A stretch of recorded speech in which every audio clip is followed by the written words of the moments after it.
Ready. All right, so what we've done here is a couple of things. Number one, we had leaking. We had areas where water was actually getting in behind the stucco, behind the rock. And secondly, they did not have a way of counter flashing over the tile. So water was running behind the tile, piling up, making the leaks even worse than they should have been, could have been. So what we've done is we've got a new flashing in. This is the counter flashing. This is copper, this is counter flashing, so we can actually get a flashing behind here that goes over the tile. Now to get that installed, you can see we had to break out all this stucco. And you see this lath mesh here still. We left that on, and the stucco guys will end up cutting a lot of that off and or reshaping it, reusing it for the new stucco that goes on. But what we found a long time ago is behind stucco, we typically have a paper like this. That's what this was. It was behind the stucco. It was underneath this. And so a lot of times what people do, they'll cut the stucco off and then they'll try to poke that paper up underneath there.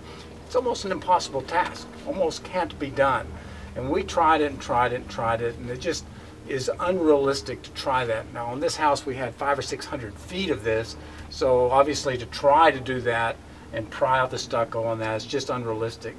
What we wanted to do is make sure this thing's going to be watertight, absolute watertight.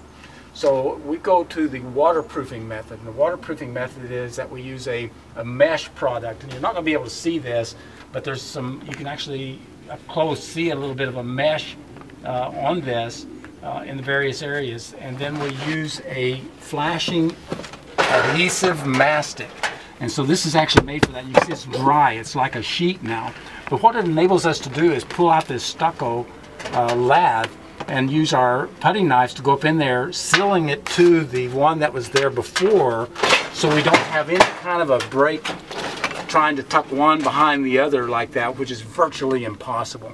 So this is going to keep us so watertight that they'll never have leaks on this again. And we overlapped each one of these copper pieces a good 4 inches on these downhill slopes. Anything that's not downhill, we actually soldered. In fact, as you'll see right here, that this is going to have a little cricket in here to get the water out. That's actually going to be made out of copper that'll go over the tile here, under the tile here.